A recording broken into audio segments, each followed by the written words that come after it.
The Tale of Ali the Persian, by Traditional Arabian Tale. Brought to you by TellStory.net, stories from around the world. One restless night, the great Caliph Harun al-Rashid found himself unable to sleep. His mind churned with worries, and his heart felt heavy with cares that would not let him rest. He summoned his trusted vizier, Jafar, to his chambers. "Oh, Jafar, tonight's sleep eludes me, and my spirit is troubled. I need something to lift this weight from my heart, a tale or story that might bring me cheer and ease my mind." O Commander of the Faithful, I know just the man for such a task. I have a friend named Ali the Persian, who possesses a wonderful collection of stories and amusing anecdotes.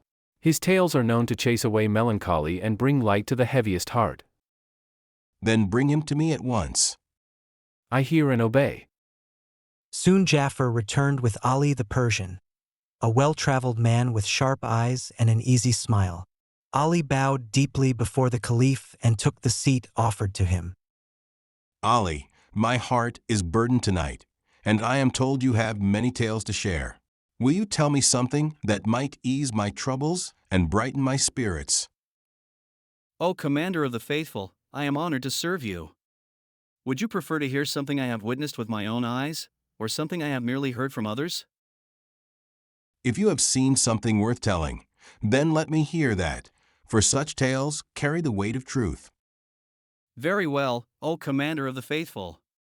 Some years ago, I departed from this great city of Baghdad on a journey. I traveled with a young servant who carried my bag, a simple leather wallet containing my belongings. We arrived in a certain city where I conducted my business, buying and selling goods as merchants do. It was there that misfortune struck. A rascally Kurd, a scoundrel of the worst sort, suddenly seized my bag from my servant and declared loudly, "This is my bag. Everything in it belongs to me." "Good Muslims, help me. This villain seeks to rob me of my property." But the people who gathered around us said, "Both of you must go before the Qadi and let him judge your dispute." Having no choice, I agreed, and the Kurd and I presented ourselves at the court. The Qadi, a dignified man with a long beard and stern countenance, looked at us and asked, "What brings you before me? What is the nature of your dispute?" "We are two men in disagreement, my lord, and we submit ourselves to your wise judgment." "Which of you brings the complaint?" The Kurd stepped forward eagerly. May God preserve our Lord the Qadi. This bag belongs to me. Every item within it is my property. Yesterday I lost it, and I spent a sleepless night worrying over its loss. Today I found it in this man's possession. "And when did you lose this bag?" Only yesterday." "If this bag is truly yours, then tell me what it contains." The Kurd nodded solemnly and began his recitation. My lord, inside my bag are 2 silver writing instruments and 2 containers of coal.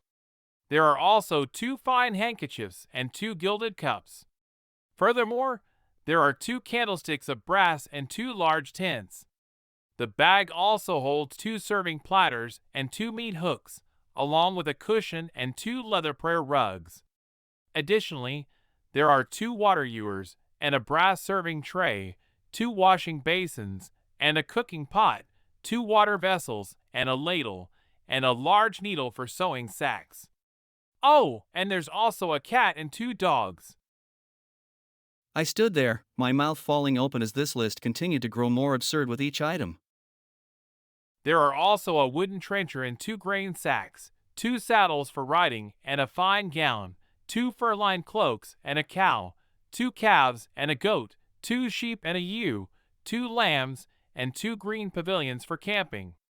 The bag further contains a camel and 2 she-camels, a water buffalo and 2 bulls, a lioness and 2 lions, a she-bear and 2 foxes, a mattress and 2 couches, an upper chamber and 2 reception halls, a portico and 2 anterooms, a kitchen with 2 doors, and He paused dramatically. a company of Kurdish witnesses who will testify that everything I say is true." The Qadi turned to me with a skeptical expression. "And you? What do you have to say about this? O Commander of the Faithful, I confess the Kurd's outrageous claims had left me so bewildered that I could barely think straight. But I gathered my wits and decided that if he wanted to play this game, I would match him absurdity for absurdity. May God grant our Lord the Qadi long life and wisdom. In my humble wallet, there is nothing but a small ruined house and another house without a door. There is also a dog kennel and a boys' school where young students learn. The bag contains youths playing dice and several tents with their poles, as well as the great cities of Basra and Baghdad. Additionally, there is the legendary palace of Shaddad, the one built by the ancient king. Oh, and there's a blacksmith's forge and a fishing net, some cudgels and 10 stakes, and of course, both girls and boys. Finally, there are 1,000 men of ill repute who will swear on everything holy that this bag is mine. The Kurd's face turned red when he heard my response. He wept and wailed dramatically before the Qadi. My lord, everyone knows my bag and its famous contents. Within it are mighty castles and fortified citadels, cranes and beasts of prey, men playing chess and others playing draughts. There's also a brood mare with 2 colts, a fine stallion with 2 blood horses, 2 long lances, a lion and 2 hares, a city and 2 villages, a courtesan and 2 corrupt merchants, 2 thieves, a blind man and 2 dogs, a cripple and 2 lame men, a priest and 2 deacons, a patriarch and 2 monks, and finally, a Qadi and 2 legal assessors who will all testify that this bag belongs to me. The Qadi looked at me again, his patience clearly wearing thin. What is your answer to this, Ali? By now, O Commander of the Faithful, my blood was boiling. I stepped forward with righteous indignation. God preserve our Lord the Qadi and grant him justice!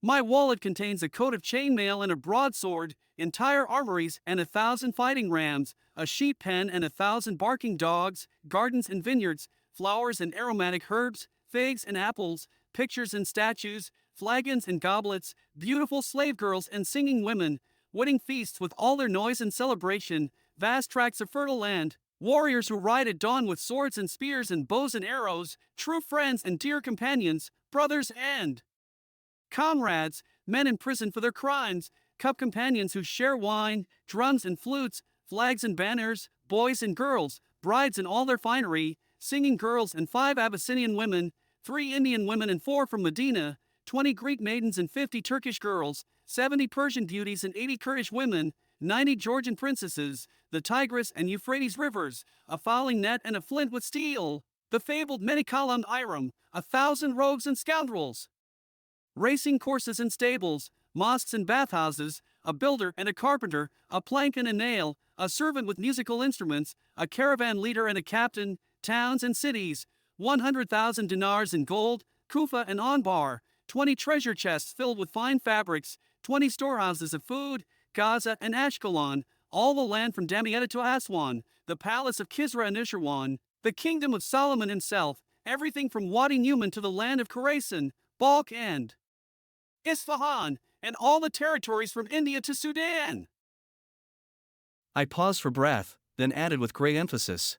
Furthermore, O Qadi, may God prolong your honored life, my bag contains doublets and fine cloths, and 1,000 sharp razors suitable for shaving the Qadi's own beard, unless, of course, he fears my righteous anger and judges that this bag is mine.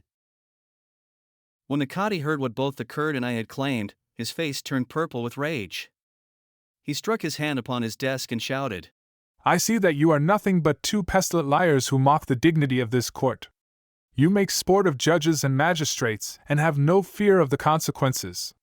Never in all my years, from China to the uttermost west, from Persia to Sudan, from Wadi Numan to Khorasan, have I heard such preposterous, outlandish, absurd claims. Is this bag some bottomless ocean? Is it the day of resurrection itself, which shall gather together all creation? He took a deep breath and commanded, Open this bag at once. I opened the bag and turned it over. Out fell some bread, a lemon, a piece of cheese, and a handful of olives. The Qadi stared at the modest contents, then at us, then back at the contents. I calmly picked up my bag, tossed it at the feet of the Kurd, and walked out of the court with as much dignity as I could muster. When Ali finished his tale, Caliph Harun al-Rashid threw back his head and laughed so hard that he nearly fell from his cushions. He laughed until tears streamed down his face, until his sides ached, until he could barely breathe. Finally, when he had recovered enough to speak, the Caliph wiped his eyes and said, Ali, you have cured my melancholy completely. Your story has driven all heaviness from my heart. And the Caliph ordered that Ali be given a generous purse of gold as a reward for his wit and his wonderful tale.